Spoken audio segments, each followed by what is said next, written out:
Welcome to Diaspora Talks. My name is Jordan Rose, and I'm from the Greater Toronto area, born and raised. And today, we are filming at The Real Jerk, The Legacy. Before we start, I just want to give a huge shout out to The Real Jerk Legacy for sponsoring us. It is our honor to be here in this place, not only because they sponsor us, but because this is one of my favorite restaurants that I've been going to for my whole life. The Real Jerk holds a special place in my heart, and believe me when I say this, you will never find good jerk chicken until you go here. So, with all of that being said, I want to take this time to introduce my co-host here, who you may have seen on the video enablement. What is the best word of advice that you would give to young men and young women aspiring to create prosperity in their communities that transforms them? I'm going to start out by introducing Karl. My name is Karl-Yann. I'm originally from Congo and Central African Republic, but I grew up over there all over the world. I raised from Togo, Nigeria, United States, Paris, so France, London, UK, and now Toronto, Canada. This side we have Kyle. Yeah, so my name is Kyle Thomas. Very interestingly, I was born here in Canada, but I grew up in the Commonwealth of Dominica. It's really known as the nature island of the Caribbean. Many people know this, but this is my humble beginnings, and we're here today. So with that being said, I want to start off by diving into the purpose of this podcast. Diaspora Talks is meant to focus on those who come from abroad, whether it be to pursue education or to kickstart their professional career, and how they're able to leverage the skills and knowledge from back home to bring it into foreign country to them and add value, and then how they're able to take that same value that they acquired here and bring it right back to their own back. So today, I have Kyle and Connie, who were once international students that came from another country and decided to pursue their education and kickstart the academic journey here. And with that being said, what I wanted to start off by asking you guys is, what does diaspora mean to you, and how does it impact your view of life? Sure. So diaspora to me, or the common definition, is a large group of people you share a cultural or regional background, but will live in another country that's not their traditional home thing, right? In our case, or my case specifically, coming from Africa, the African diaspora is a result of the spread of African people through colonization, slavery, but also politically and economically motivated migration. And that's what created our community as African diasporas. But now, what does this mean to be exacted, right? So when I think of the diaspora, of how they impact my quality of life, the first place to start really is the community, right? We're all familiar with how, welcoming we are, how we hold strong ties with one another, but sometimes that may fade away, right? So the best place to really starting to find the community, I want to bring back a principle. It's called the spirit of Ubuntu, which is a principle that stems from those little tribes in South Africa. And it's all about bringing people together. And the idea that I am because we are, right? And one thing that I really see in the African community, or the diaspora as a whole, is this understanding of we are what. The idea that what I do also impacts my community as a whole, not only in terms of representation, but also in terms of when I do good, and people also benefit from that. So how can we, keep nurturing that sentiment and moving forward to elevate on another, right? And kind of steer away from this idea of individualism or excessive individualism, which are really promoted here in North America, right? So that's really one thing that I want to quote for them. Now, looking towards the future in terms of, being part of diaspora, what's that mean exactly to me? The second point that I want to bring forward is this idea of development. Right? How am I going about developing that from the continent? What role does the diaspora play in that? Right? So, I really think that the African diaspora plays a crucial role in the development of the continent, not only financially, but also through cultural exchanges. right? We can't account for African development without that core component. So what does that mean to us? Growing up, we're exposed to this idea of Pan-Africanism, right? But if you're not familiar with Pan-Africanism, essentially it's this idea of strengthening ties or strengthening bonds amongst African people and furthering the advancement of the continent through this idea of unity, right?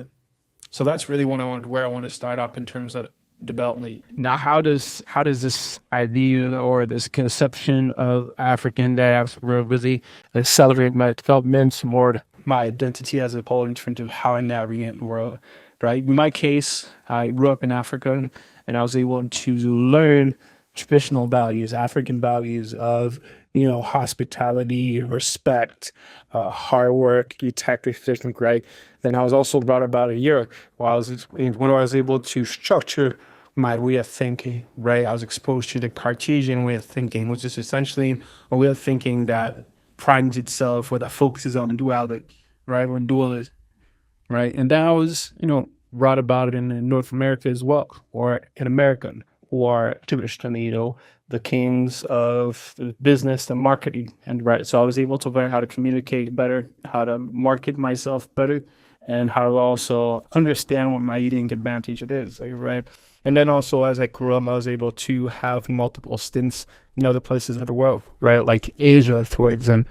Being spend time in Asia, I was able to learn their core principles or their core perceptions of time, right? How do they perceive time? How do they perceiving in space? And how do they go about, for example, their development and ethical ultimately inspired me. So I really, bring this forward to show that every continent has something special to offer. And yesterday we were focusing on our diaspora, how our experiences have been shaped by different countries that we've been exposed to, but I really want us to home in on how our identity is shaped by our interactions in the world. So just bringing it back to the Asian continent specifically, why do I say they inspired me, or why do I say that my time in Asia has also shaped my thinking, is because when we look at countries like South Korea in the 1963, I believe, and they had the same level of development as many African countries, but they were able to put in place systems that allowed them to develop themselves at a faster rate and better. So examples are, we see visionary leadership, right, where they've been able to motivate people in a way that every single person knows what role they play in their economy in terms of bringing their country forward, right? From the taxi driver who understands his world to the entrepreneur who understands their world, and having this vision that, okay, if we put in the time, this is what our country will look like 30, 40, 50 years down the road. That's really one key thing that I've been able to pick up during my time in my travel to Asia, for example. But just, again, bringing back this idea that, okay, we are, part of our community. We are about elevating one another, then we also need to understand what is our unique advantage in terms of how we position ourselves, how we develop ourselves, how we can leverage one another, and how this movement of diaspora is not only one of pride and one of, having clear sense of belonging, but it's also a mission, right? As part of our purpose, right? Bringing our people forward. But that's kind of when I think it's interesting that you had the opportunity at such a young age to be able to see all those different walks of life, because you're probably able to see the bigger picture in a way that others weren't. Being here in Canada, as we all know, Canada is known to be a melting pot. So a lot of the countries that you listed, some of those coasts have already migrated here, or it's not enough to just be in another country with them and learn. You can still learn a lot, and you can still get those same insights, but it's not the same until you actually see. When so Kyle, I wanted to ask you the same question. What does it mean to you, and how did the diaspora cheer you? Phenomenal question, Carl. Thank you for opening up on the tone that you did. So on my side, I feel like I recently became part of the diaspora community again, and I remember hearing the term diaspora whilst growing up, and I really didn't know what it meant. I just heard it on the radio where they would always say, to the listeners at home and abroad, the diaspora listeners, they always announce these things at the radio. And, when it came towards 2015, when I actually met Fernando, that's when I realized I became a diaspora because I was living abroad. Right. So to me, I had this focus of dreams where to know this is what it translates to me with diaspora. It means that I have this duty that I have to fulfill. But I have this duty that I have to fulfill to my family, to my lineage, to the environment that helped me become who I am. Now, coming from Dominica, I actually want to extend my horizons a bit more towards the Caribbean. It's actually very interesting. A lot of people, they just assume the Caribbean is one. Even though we do have every island have their own unique culture, their own unique perspectives in life and the way that they do things. Yes, there's a lot of similarities between the other, but they're very different. Right? So when I think about things like that, right, I think about the duty that I must fulfill, and I feel that I am a representation of the Caribbean, of Dominica as a whole too as well. All right. So I remember times where I'm growing up, I'll always travel to other islands, and that's like Barbados, Martinique, Saint Lucia, and I would see there the vast differences between each island, and I'm seeing that within each island that I go to, I learn something new. Right. So when I'm at the point where I'm at today, I still think back about all these different experiences, how it shaped my way of thinking, how it shaped the way that I interact and navigate with the world. And it just gives me this increased drive to want to make myself, number one, more relevant. I make myself more relevant, make myself more capable, right? So on my end, I'm always thinking about what can I do for my people? What can I do for my community? I like taking time to make sure I learn a bit more about the place that I came from. Because until you really leave your country, you didn't realize that you didn't know so much about your country. Like for example, I realized that one of our prime ministers from Dominica, he was actually educated here in Canada, right, at McGill University. And this prime minister is a well-known architect with the people today. They still love him.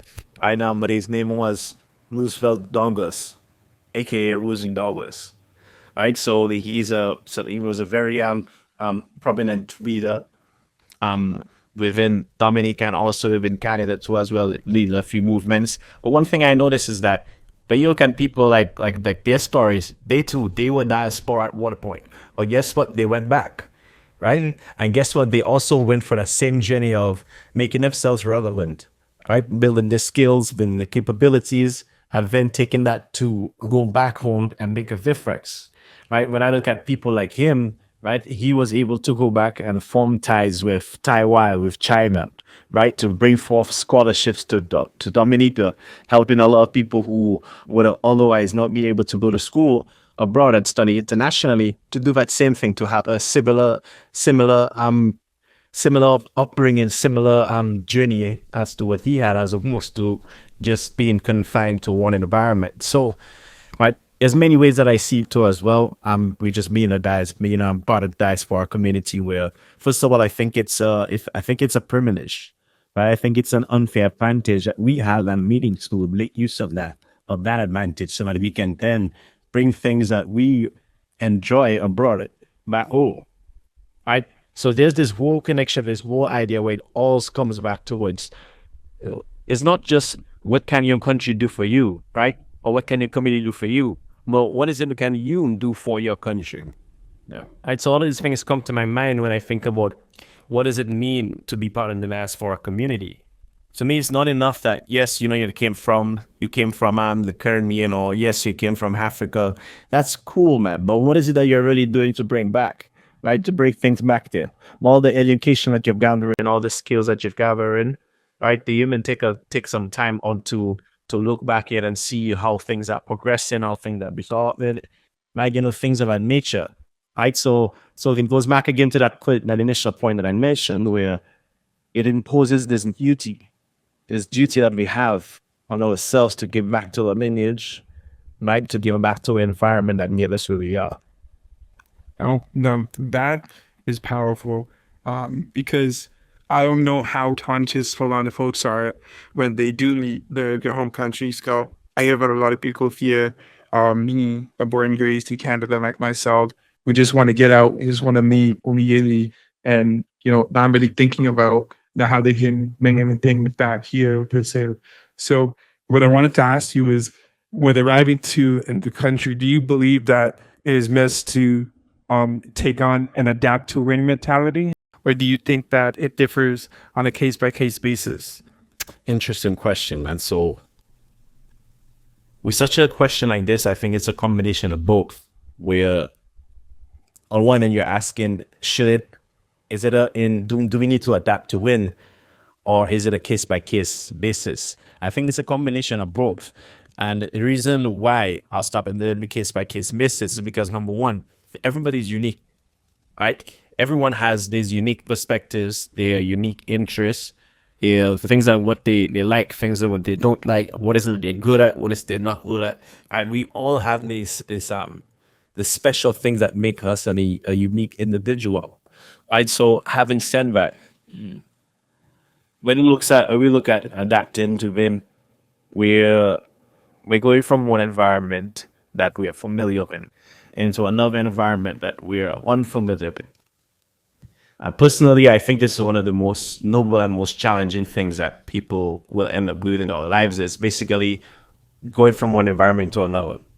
Right? I reckon my time when I left Dominica, I was super comfortable in Dominica growing up there. I had family support, friends, all of that. Right? And then leaving, I'm having to make life here in Canada, which is different. You don't have the same type of family support, the same type of friend support. Right? You're pretty much starting off from scratch. So how did that make you feel? Initially, man, I felt a bit lost, but hopeful. So it was a mixture of emotions would be handed, to be honest. I was always a positive person. So on my journey, so just before even heading towards Canada, right, I was always be hopeful. I'd look at pictures on the hazel and be like, all right, I wanna achieve things like these. I would see some of the skyscrapers and so on, things that I've never been really a part of whilst being in Dominica, right? So it just kept me, I was very hopeful, but once I didn't get there, I realized that it's not the same, right? I realized that all these things that I would see before, right? Even though, yes, I would visit here in Canada, but it'd still be different because I'm not living there, I'm just here on vacation. So upon arrival, I'm seeing that you definitely need to adapt to it. You definitely need to sort of throw out what is it that you thought you knew, right? And dream on your dream. But still keep your vision the vision that you use to get yourself out there in the first place. You just touched on a very, very key point, because being a Jamaican, of Jamaican background, I know a lot of the Jamaicans who have migrated here, and kind of similar to you, they're looking at pictures and videos of the country, and they essentially had to develop this idea of what it was, created some expectations for themselves, and it wasn't that. So when you say that, you kind of have to adapt to win and kind of just throw out everything else that you knew before it, and you still kind of keep it inside of you, but adapt to the new change. That is really how you take that next step forward, because there's been a lot of situations where I've seen posts and videos online that people saying, don't, if you're Jamaican, thinking moving to Canada is going to change your life or do this or whatever, don't do it or whatever. Just be careful for what you ask for, and they could just be complaining about the snow, or just the fact that something as simple as when you walk into a shop, it's not as common to be like, hi, good morning or whatever, and those are the small things, being able to just talk to strangers and just shoot the breeze with them, and it's kind of odd is if you do that, sometimes people might look at you like I'm a little crazy, you're like, man, why is this kind of talking to me right now, because here the mentality is kind of like, okay, well, what's just trying to get out, exactly, what is it, and then that kind of brings me to the next point I wanted to touch on with you, Carl, is what skills and experience back home did you carry with you to achieve your goals and to be successful in your career, academic and professional career as well? That's a great question. I think it's a multi-sided question as well. So I'll start with the point of adaptability, right? Having opportunity to move across different places in the world and understanding that have many homes. Not only you have many homes, you become a global citizen, but you also have the opportunity to strengthen that idea of, okay, I'm comfortable with starting from scratch again. We go out here and see happy city in the world. You don't have the friends anymore, family, potentially same systems, and you start from scratch. So inevitably you build this muscle wherein you now have the confidence to step into any opportunity, any occasion, any situation possible, and then be like, okay, I'll learn quickly. I'll be able to develop certain skills. I know the mindset. I know how to become a sponge. I'll do it again and apply my learnings, right? So that's the first skill I'll say that, I benefited from, and that be able to, transfer from one place to another. The second thing is understanding the bigger picture as well, right? Inevitably, being able to adapt also on the self-started, because you understand that, okay, well, no start with scratch again, and to be able to have this mindset of growth mindset, this mindset of, okay, it's okay if I don't know something, but I know how to ask questions. So it pours into different aspects of your life. It's a multi-sided skill that transfers, right? This constantly back learning and, tapping into their inner weird, right? Having visions with being a self-starter and things for a nature. The third point that I may want to go for when it comes to skills that you're able to work with from back home, or even the values, is this idea of human, right? I think that's one thing that I'm really hold back from, whether it be my mentors, my family members, my older brothers. Yes, it's idea of being right? And Africans, they tend to be very spiritual, right, as well. So with this idea of spirituality and how it relates is the idea of humility is that we can lose everything tomorrow. It may be health scares or accidents or emergencies away for it back to zero. So don't necessarily be forcing around the too proud, but you never know what tomorrow holds, correct? So it's true, and that's another value that I want to say. It really helps. But the skill, man, the biggest skill that I think not only me as an African and woman back home, but that really benefit from is the idea of communicating. You ready?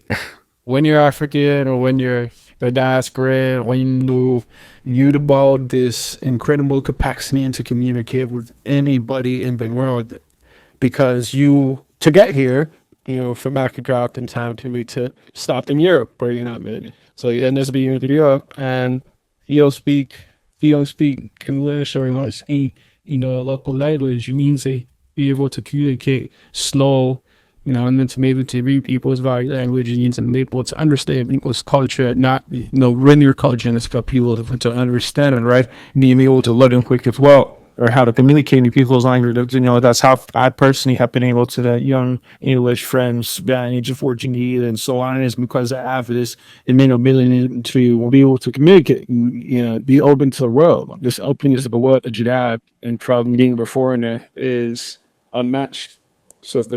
So, with all that being said, how has being a global citizen allowed you to be more innovative than you may be? I think, we could start out with your academic career and, those types of essays or projects where it kind of gets a little more personable, where you can then throw in some of your own experiences, and then in your professional career as well. For sure. I think the biggest thing really as a global citizen, biggest thing that you benefit from is the result of your exposure to different problems, right? By being exposed to different problems, traveling the world, you're able to see how different groups for different cultures are able to solve problems in a different way, the same technology than you, right? I'll give you a perfect example, and we'll compare. But in a lot of African countries, mobile vein very mass because most people are unbanked, right? So obviously, so when you say very advanced, like in what, like like how like much more advanced than mobile banking here in Western Europe? Yeah. So I mean, so because like an example that like the reason why I'm asking this is because I know that people in America, they don't have e-transfer. So when they hear about e-transfer, they're like, what? Like, that's so simple. We have the Cash App or Venmo or something like that. And like, you have to have a whole separate app attached to your bank. You go, so I ran PayPal as well. And it's, there's just an extra middleman. I've heard of it where you can just use someone's email or phone number and send money back accordingly. As you were speaking, it reminded me of our last conversation in the Greater Neighborhood. We'll check it out if you haven't already. What is the best word of advice that you would give to young men and young women aspiring to create prosperity in their communities that transforms them? At the hearing and into the making within, when arriving to a new country, do you believe that it is essential to adapt to win? Or do you think that it differs on a case-by-case basis? To answer that question, I would say it's a combination of both, where you definitely need to adapt to him, and it is definitely a case-by-case basis. To begin with, the case-by-case basis, everybody consuming, everyone has what is it that they're good at, what is it that they like, what is it that they don't like, right? And then that's what, when you put it all together, it makes you unique. Right, and here's a rise to the case-by-case space that you need to consider. You need to consider what is it that you know that, right? In order for you to then see how you're going to adapt to win. Right, so when they adapt to win, something that we need to always think about as people leaving one country to another or just literally transition, right? Made to make sure that we ground ourselves. We very much practice integrity, right? Is staying true to who we really are. And then we use all of these things to build up on a new foundation, right? To allow us to climb onto a higher level and gives rise for us to adapt to it. Right. So we have more the mindset of I know what I'm here, right? I know that I need to look for opportunities, but I also have the upbringing to help me to get there. I have a mindset, I know that anything that is tossed at me, I will dodge, pat myself by the hand, skip right through me, allow him to live. Anything you want to add to that? So I personally think that the best way to approach this is to have a growth mindset, right? Laborers in the country want to have the ability to understand that, okay, well, I stepped into an environment and to let go, essentially, of the idea that I may have friends around me, family, or habit system to think that they just didn't hope in order to start to scratch. I think it's a must that they do much build. Moving forward when you move to a new country. And I also think that ultimately, yes, inherently you'll have to adapt, right? Because that's a muscle that you have to feel. So, right? In my case, personally, I think that's one of the greatest strengths that many will developed throughout the years, the ability to, you can throw me in any room, any situation, and I'll be able to, mingle smoothly and just move forward with that continued development of, okay, well, starting from scratch, what's next? Okay, I'm good to start over, and you could put me in any team, any room across the world, and I'll be able to do that. So in the earliest stages of when you were building that muscle up of adaptability, did you experience any challenges in that? oh yeah, so big time. I think, Like any new habit that you start initially, you have this excitement about it, and it's easy for you to go into things and have this mindset of, oh, I'm a new person. But how long are you going to be able to sustain that for, right? That's something personally that I've been challenged with, right? Whether it be moving from, the Americas to Africa or Africa to the Americas and Europe. It's like, okay, well, the first few weeks I'm all excited, but what about week 10? What about week 12? How sustainable? How long can you sustain this for? Correct. So I think that moving forward, when you move to a new country, you want to understand that it's a journey. You may have your ups and downs, but think about how strong you'll come out of this, right? And over the years, you'll be able to be able to to restart from scratch with a lower resistance to new habits, to new patterns, and kind of letting go of the past and seeing the past as a memory or a strength that you can utilize to tie into your current experiences. Now, in regards to adaptability and building up that muscle, there is something that came to mind just now as you were speaking, and it's if you're in your case and in your situation too, of migrating and adapting and moving around, it requires you to do that multiple times. So, how do you get used to adapting without getting too attached to what you've just adapted to? Because us being humans, creatures of habits, once you start to lock in something and kind of get assimilated and accustomed to one way of living for an extended period of time, how do you hold yourself back a little bit from not adapting too much, especially since you know that this isn't going to be your pit stop? Like, that you may not be here in Canada forever. You could be in another country. You know what I mean. So how do you find that balance with that, with the adaptability, without letting it getting into being attached or just permanent? Yeah, I think inevitably there are things that you will take from every place you go, right? As I mentioned earlier on, with living. So you're like Thanos. Sorry, you're collecting infinity stones for every country, every continent. In a sense, because it contributes to your development, right? So yes, you want to add on these key pieces from other countries to make the holistic and well-developed person that you are, but also you don't want to lose touch with your past, right? So I think the key thing is to recognize what are the values that you've taken from someplace. What is the habits that you've taken from one place? For example, if you live in New York, obviously your capacity to move at a faster rate will be increased because you live in a very dynamic city. So you want to take this at an advantage, leverage it for when you move in a slower environment, for example. You see what I mean? So it's about understanding where your strong base is, what you got from each experience, and building on top of that, not necessarily losing yourself. Mm-hmm.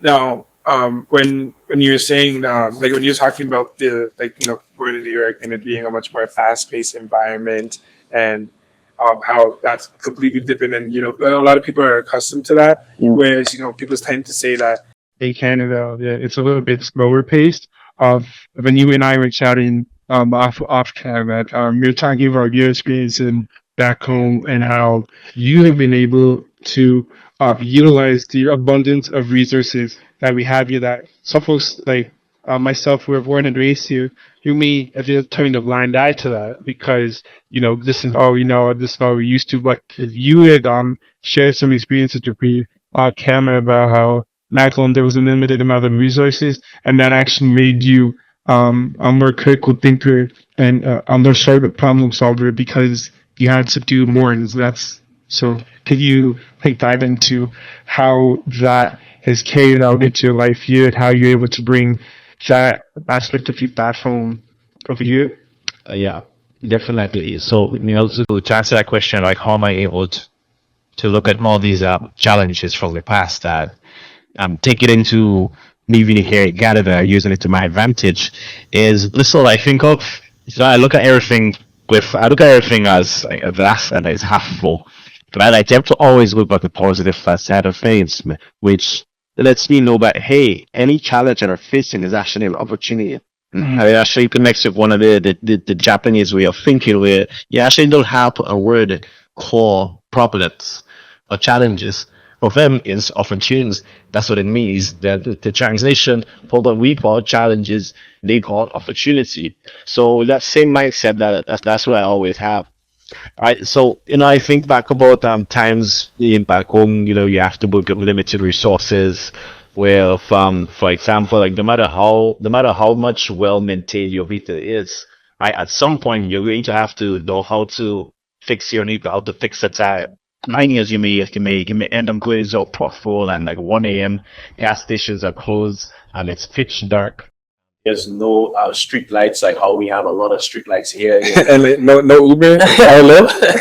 None of that, right? We don't have any of these things, so you're forced to work with these limited resources and make do with things, right? So just with that sort of mindset, I immediately know that there's nothing I can be frightened that I won't be able to rise above by, right? So that's my mindset for every single challenge, for every single um roadblock, right? And oftentimes I'll see my other peers who, they may have grown up here and spent a lot of time here, and they haven't had that privilege of having challenges from other parts of the world. The only challenges that they've had are just first world countries, right? First world problems, which, for myself, I've experienced problems from developed countries, right?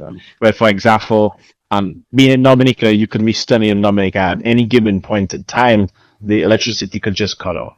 And you have no idea as to when it's going to come back. Right? So if you have no idea as to when you're going to have electricity, it means that you need to make do. You need to go as much as possible whilst you have the electricity. Yeah. Right? So now it gives you that mentality that, yeah, let me make the most out of my time. A lot of my friends may ask you, like, sometimes, Kyle, why is that you're always working? I'm like, why is you always chilling? Yeah. So he's like, I have no time. I have no time to do anything else. Right? And I'll chill when I chill. I'll chill when I sleep. And good night's rest is all I need sometime, and then I map on it again. Right? But this is the song machine I've been transformed into when I look at my brain and I look at the things I want to achieve. TikTok. Time is ticking.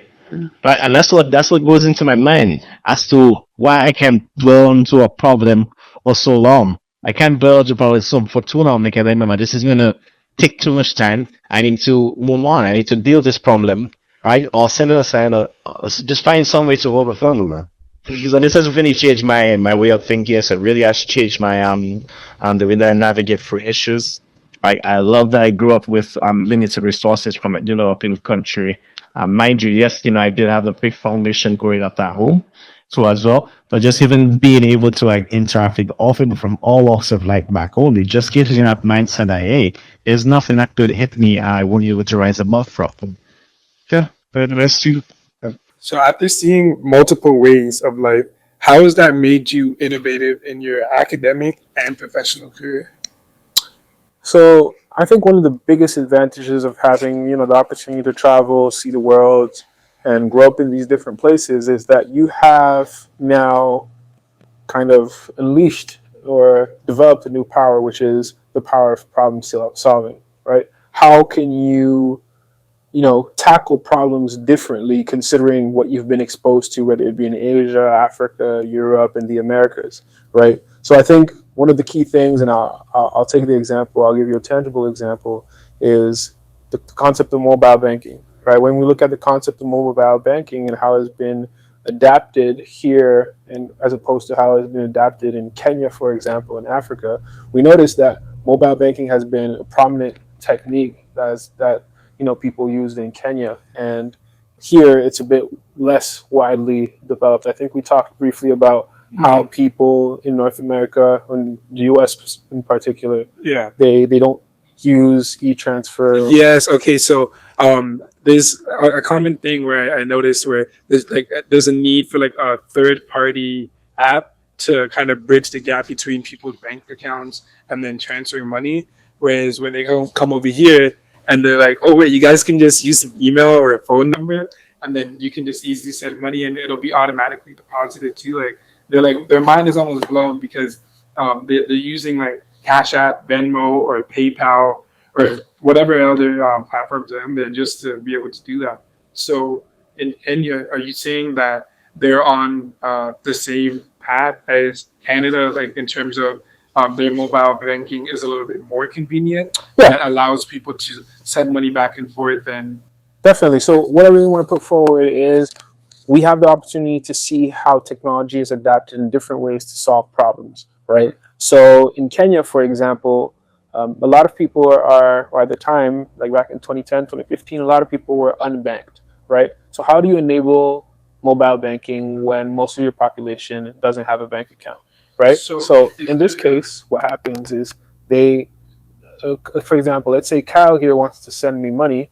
So he sends me money, I receive a text, I bring this code to like a counter. They have these little counters around the city, and I can go show them this code that I have, and they'll give me a certain amount of money. And that's the way in which they overcame this issue of the unbanked. Whereas here, most people have bank accounts, so I just need your email. You send me money, I go to the bank, I withdraw that money. So that is one interesting way in which you're being exposed to different ways of solving problems. Now, the more you travel, the more you're able to see ways in which technology is leveraged to solve problems in a different way. And I think that's one of the best things you can ever see when traveling, right? Keeping an open eye, being perspicacious and understanding ways in which problems are solved differently. How does this translate to your everyday life?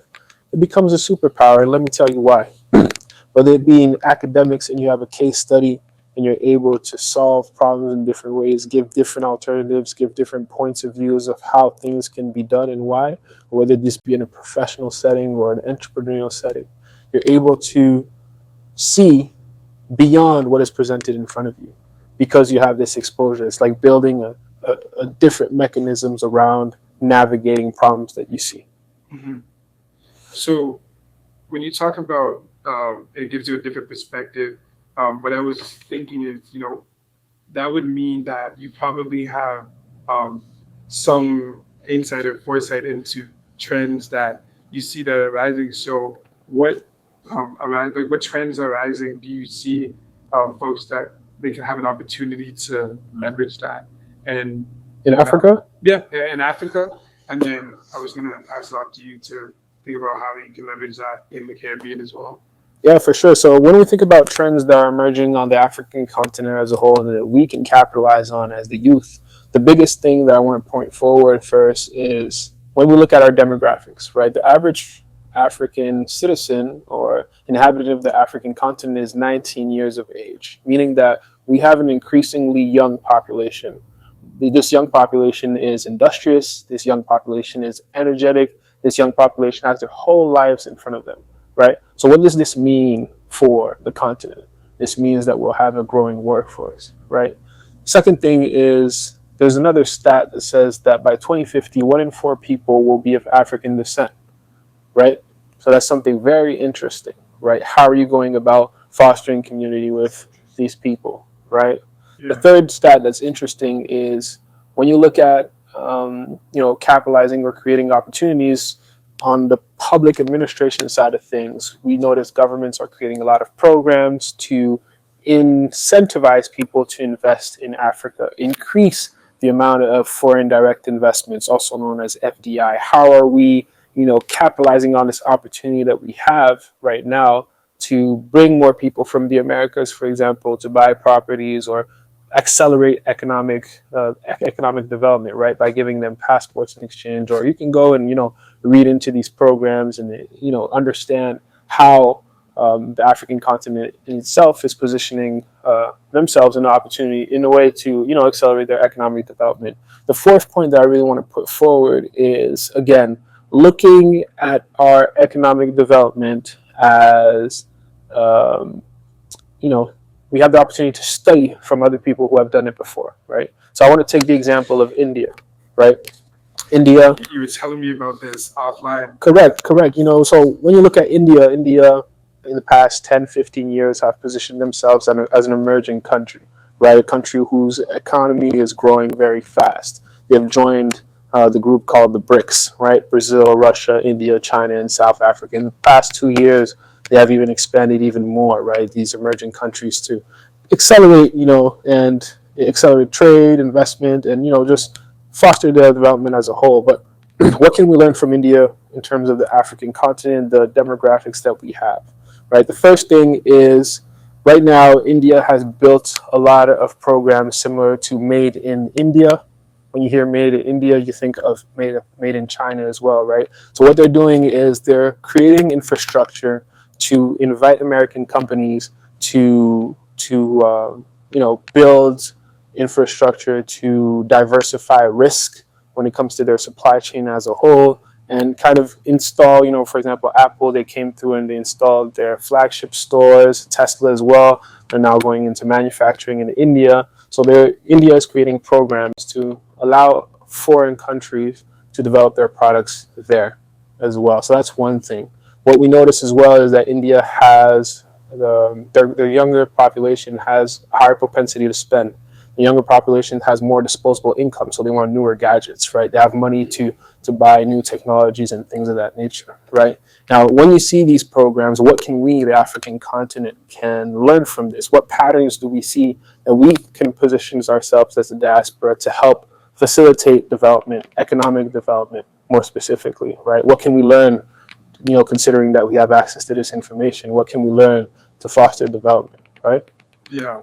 So those are a few key trends that I really wanted to put forward. Yeah. So, do you see any trends in the Caribbean? One trend that I've seen, or like effort for the Caribbean to kind of further develop the regions. I noticed that some countries have been incentivizing folks, and whether like from anywhere really, to move there and buy a property, and then they'll be able to get citizenship, and then they'll be exempted from paying like higher taxes like you would over here, which I think is a great way to get folks there. And also there's incentives for folks who are trying to open up businesses there as well to kind of add more to the economy. So what other trends have you been seeing in the Caribbean?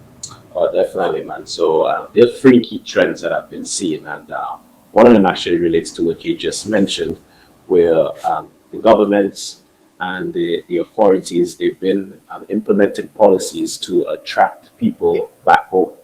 So one of them, they've had this for a while, but it's called the Citizenship by Investment Program, CBI, right? And then there's also another program that I knew that became really popular during the pandemic, where you would have this work from anywhere in the world type of thing. There are countries like Dominica, Grenada, many other countries in the Caribbean.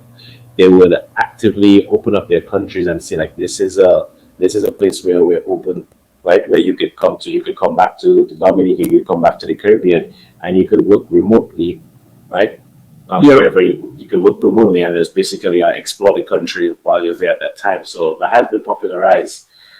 So going back to the three things that I've been seeing in terms of trends is, number one, I've been seeing a lot more of us being educated internationally, right? So just around the time when I left Dominica in 2015.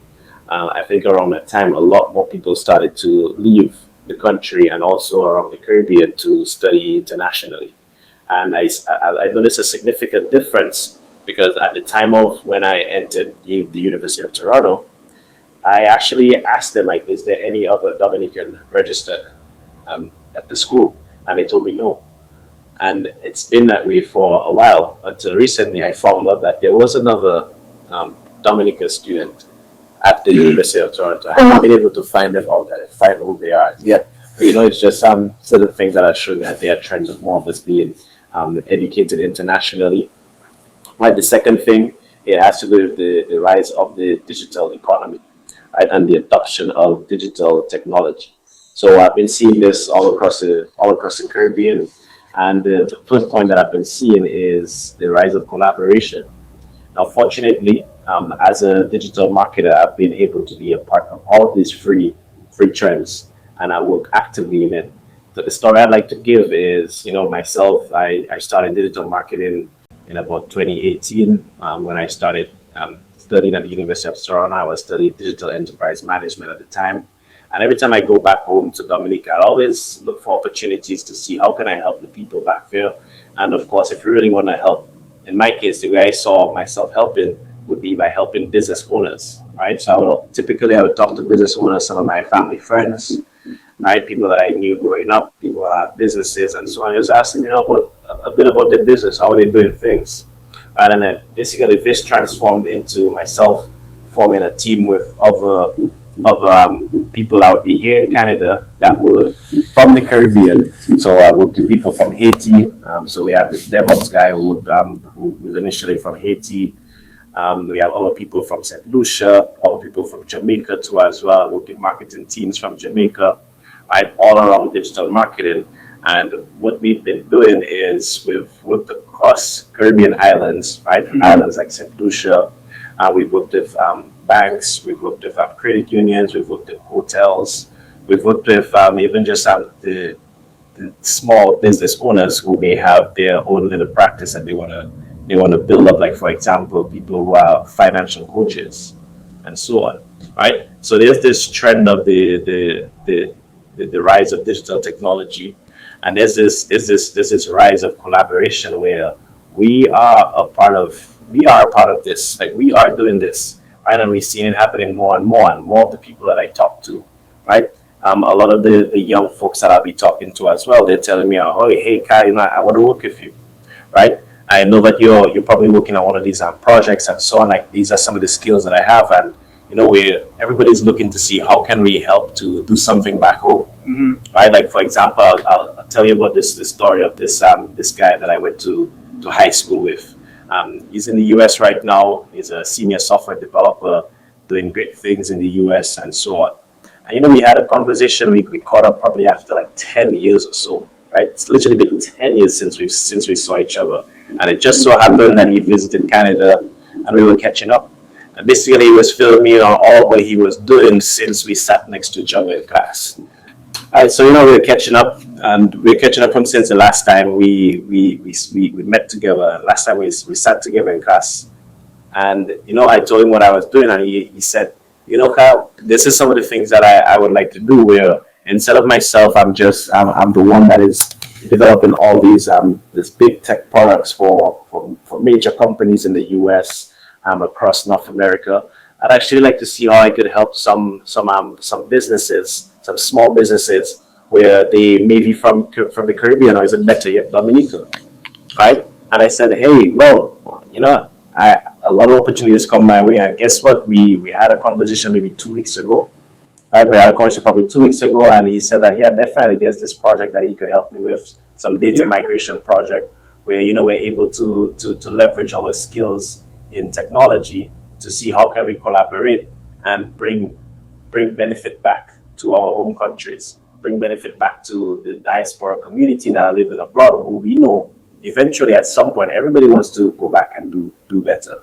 Wow, that is truly powerful. How you and your buddy from high school were able to come together and figure out what project you guys want to get aligned on in order to add value to the community. So my next question to you is, what advice could you give to someone who is already abroad and they want to come out to another country and they want to figure out how they can add value not only to the community that they're migrating to, but also the community back home? How would you go about that?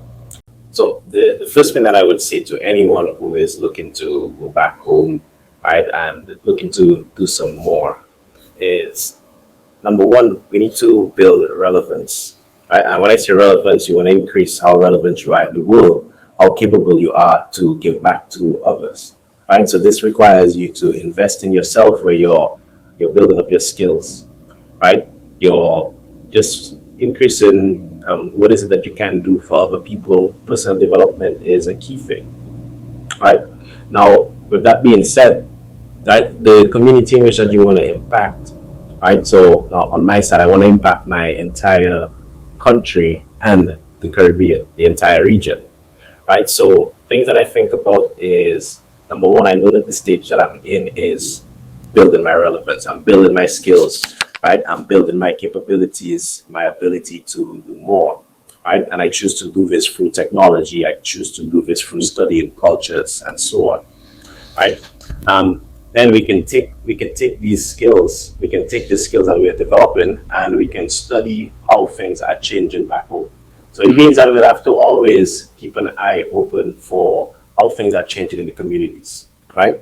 How things are changing in communities, because eventually the first step that we want to take when we get to the point of investing back home is to invest seriously into the economy, right? So how are you going to invest into the economy if you don't know what state the economy is in, right? How are you going to notice things, right, if you're not in tune, if you're not going back time to time, right, to see how things have progressed since you were last there, right? So you always want to keep close to your roots, so then you're able to then know that, hey, these are how I see things changing, right?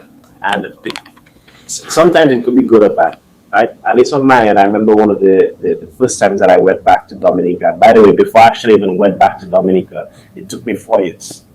It took me 4 years. Wow. The reason why it took me so long is because I told myself I don't want to go back until I have achieved something notable.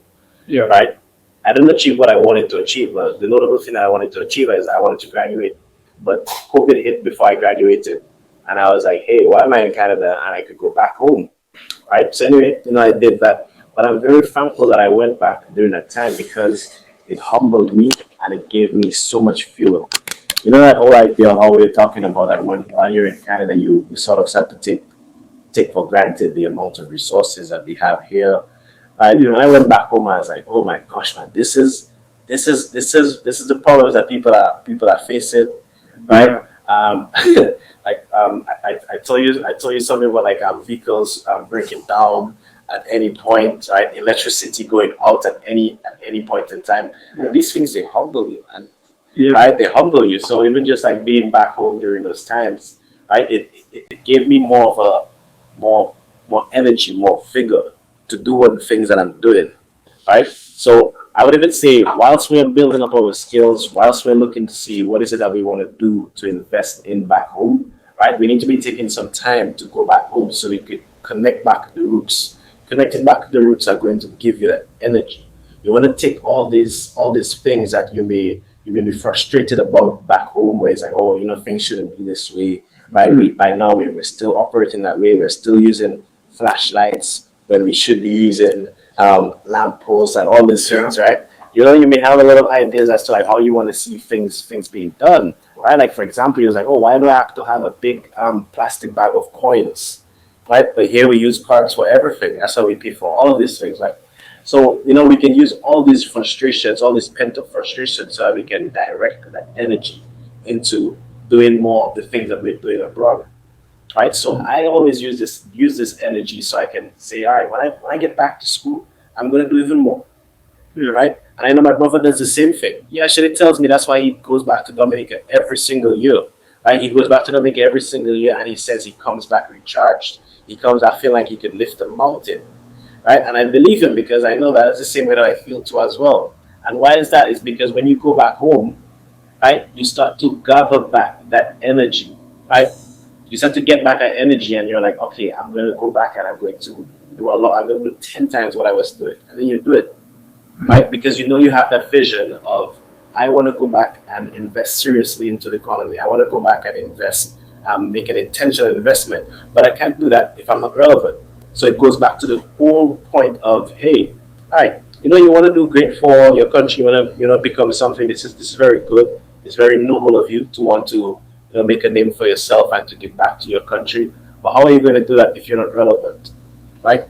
You haven't helped people. You don't have the skills to do those things, right? So it's all about building your relevance, all about building your capabilities, right? In order for you to then go back. But before you do that, right, you can't just stay in a shell whilst you're building your skills, building your capabilities. You need to also take some time to go back, right? So you can get more energy to fuel yourself whilst you're building your skills. So this is the advice that I would give. Mm-hmm. That's an interesting approach. Would you say your approach would be something similar? Yeah, definitely. I think it's very, very similar and very in line with my ideologies. But I'll just build on top of that, right? When Kyle mentions going back home often, the key thing is to be able to analyze opportunities, how things work. Because a lot of people have ambitions to going back home, but they don't know what the struggles are. They don't know what the challenges are. I had an uncle, he once told me, if you really want to know how to solve these people's problems, you have to take the bus with them. And that's facts, right? Facts. Yeah. You take the bus with them, you'll understand their complaints, you understand how the bus system works, you understand where most people go, where most people get off, right? What is inefficient, what is inefficient, and what is working, right? All these observations, right? And you'll only be able to do them if you go back home and you see those things. So that's the first thing that I wanted to build on top of. The second thing is really core, which is understanding your unique advantage, right? In my case, I mentioned that I'm a global citizen, and through these experiences, I've been able to strengthen my communication skills, for example, right? Most people that leave Africa and they want to come to North America, they need to go through Europe. What happens once you're in Europe and you don't speak the language? You're strengthened to, you're encouraged and you're kind of forced to learn how to communicate with these folks, right? In my case, that's how I was able to learn English, French, Spanish, Portuguese, because I was forced to learn how to communicate. And by doing so over the years, I became a master communicator, right? So all these experiences are experiences that students nowadays need to be not only grateful for, but leverage this as a strength, right? All these experiences are things that, you may be, taking them for granted and, that's just how you are. But realistically speaking, that is one of your greatest strengths. The fact that you were able to go through consciousness to get to where you are and still communicate with people at a level that, that is impressive, right? You're able to communicate ideas. You're able to use your hands, use hand gestures to communicate words, and then navigate the world more efficiently, right? So that's the second thing. The third thing that I really want to say is, okay, you're going back home to stay in touch with your values, your culture, and kind of, re-energizing yourself, like Kyle mentioned. You're able to understand what your unique advantage is. But now when it comes to creating impact in the community, how are you bringing people together? How are you motivating people, right? That is leveraging your communication skills. That is leveraging your visionary leadership. That is leveraging the tools that you have at hand, media, code, labor, capital, to bring people together and create a movement, right? We've had the chance to, build a diversity business league, our nonprofit organization. We've had the opportunity to impact thousands of people through initiatives that we've had. But how were we able to do this? We were first, able to understand our unique advantage, go back home, understand what are the core values that people share, leverage this idea, right, which is Pan-Africanism, which is diaspora, which is helping one another, which are all our core values as children of the diaspora, to bring people together and create a long-lasting impact. But now on top of that is, you need to think about the business of things, right? Similar to a lot of creatives, they tend to lack the business acumen, right? So how are you being strategic about the community impacts that you have, right? Okay, you led this 1 year. What about how is this going to sustain itself over time? What is the business continuity plan? What does that look like, right? 5 years from now, is this still going to be running? So the other advice that I really want to add in is, if you are an African student, if you are a student of diaspora, think 10 years ahead, right? Try to plan things so that they can live on past your time, your involvement within a set organization or initiative, right? It's a muscle that you need to build, but by doing so, you will expand your mind, you will expand your capacity to not only direct, sell a vision to people, but also motivate people to understand that what they're doing is not only for them, but it's meant to live on past themselves. And if you have a younger brother, a younger sister, this will be your gift to them, right? Understanding that what you're doing is not only for you, but it's bigger than you. And this ties into back to my initial statement of the Ubuntu, right? When it came to there is no I without we, right? Yeah. The idea of community and bringing people together, right? That is the same thing. When you talk about community initiatives, if what you did only lasts your time there, or your engagement or your involvement with it, I don't want to say you failed, but you had the capacity to do way more. Had you been more structured, had you been more intentional, had you thought beyond yourself, right? But again, that's the advice I really want to, leave people on. Think decades, think strategy, think lifelong impact. Yeah, I kind of want to add on to your wisdom there, right? Because you brought in the concept of time, where you're encouraging people to think decades ahead. Now, when I think about this concept of time, thinking decades ahead, right? We almost always need to internalize, go back inside, and ask ourselves why. Ask ourselves why, so that we know what is the kind of impact that you would like to create. Now, I feel like there's a lot of limitations that we may have imposed on ourselves, or even society may have imposed on us. So you can do this, you can do that, right? But this whole idea that you're asking yourself, okay, what kind of impact do I want to have on my community? What kind of impact do I want to have on the world? right? These are things that I think we should be pondering upon daily, or at least we have some structured time that we take to exercise thought about. So we start to think more about these things, and then we can we can recognize the time that we're in. Right? We can recognize the time that we're in where there is no better time for us to be doing all these things. And we need to tell this to ourselves so we can actually start to believe it. Right? Because at the end of the day, if you tell yourself that, okay, hey, I can't do these things, or I want to do something, but you didn't think about the time component. You didn't think about how long is this going to last. If this is only going to last 10 years, if this is going to go past generations, right? Then you're really selling yourself short, as Carl mentioned, right? So the main thing that I want to say in there is that we need to always ask ourselves, what is the impact that we want to have, and why is it that way, right? So then at that point, we can start to work backwards and see, okay, what do I need in order for me to get there? What are people that I'm going to need to collaborate with so I could create that impact? Definitely. Just to second that, on a mindset piece, I know our people tend to have limiting beliefs, and that is something that you brought forward. But when you launch an initiative, one thing that I really want you to keep in mind or ask yourself is, what if it turns out better than you ever imagined? And that's what I'll end off on. So speaking of things turning out better than you imagined, how do you guys imagine yourselves making a substantial impact on the diasporas? What mark is it? You talked about the concept of time. What is that mark or that legacy that you want to leave on the diaspora? How do you want to take your experiences and your unique personalities and leave that within the diaspora to kind of let that grow into something of its own that can live beyond your years on it? All right, so I can start off with this one, man. So number one is, I think the first thing that I think about is, what is my unique strengths, right? So I always think of myself as the glue, right? And when I think of myself as the glue, I think as myself as not necessarily one who has the initial spark, the initial idea, but I'm the one who brings ideas together and make it possible, right? So with that being said, the impact that I see myself having in the diaspora community, and the one that I want to have, continue to have in the future, is to just do just that. Right? Where I'm continuously working with other like-minded individuals so that we can bring our combined visions together. There's something I'm realizing that is, we're all intelligent, and once we have had the opportunity to articulate our vision, we start to see some commonalities. Right? We start to see some commonalities in what is it that we want to achieve. And when we start to recognize and observe that, hey, all of us are not too different. Like, I know Carl wants to do great things back home in Africa. Guess what? I do too.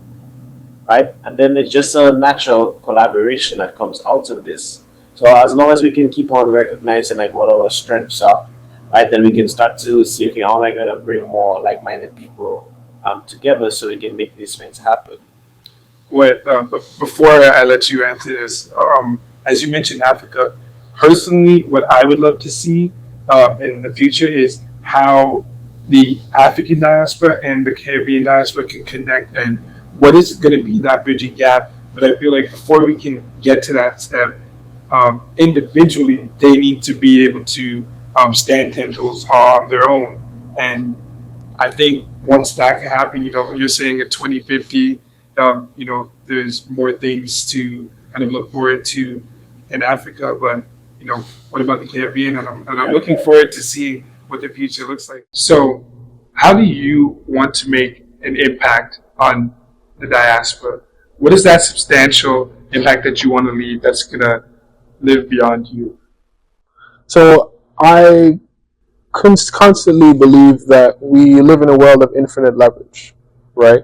So that being said, how can we go about unleashing everybody's potential? How can we go about enabling one another to improve not only each other's life, but improve the life of the community as a whole, whether it be the diaspora, whether it be, different African communities. And in my case specifically, I'm a technology professional, right? And I'm amazed by the ways in which technology is able to enable us to do certain things, right? Or how we're able to scale different mom and pop shops, how we're able to scale different ventures and have an impact, right? So my case, really specializing on technology, is to be able to see how we can invent technology that will improve the livelihood of every single African on the planet.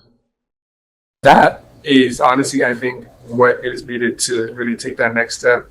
I think one of the main things that I don't want to say holding the diaspora back, but where there is a slight disadvantage is that lack of technological advancement. And I feel like with just that piece being in there and the diaspora being on the same page as the Western world, I think that there is a lot of hope for that impact to really be lasting and to be valuable, not only to the folks in the diaspora, but to the world. Essentially, it's a known fact that there's a lot of resources that were taken from our diasporas to benefit the same Western world that we live in, even places like Canada.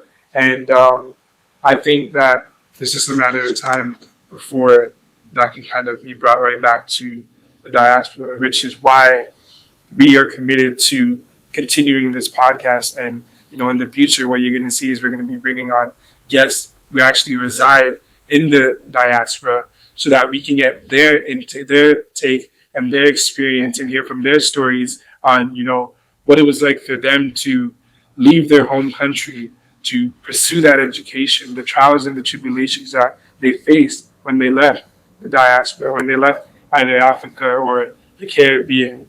And when they did return, what did they get to do? How were they able to make that impact? How were they able to reintegrate themselves within the community with the same mindset and skills that they had acquired in the foreign countries that they inhabited for a short period of time? How did they leverage that? And how did they actually make something out of that was then able to be spread out and shared for the entire community back home? So with that being said, we are wrapping it up for today. And we're so happy that we're able to get this episode on the ground. You guys, killed it, dropped a lot of gems. And once again, I just want to give a huge shout out to the Real Jerk Legacy for allowing us to shoot here. As I said, it's a special place. And, with Diaspora Talks, what other place to do it other than a place where you can get the best jerk chicken. So until next time on Diaspora Talks. signing out.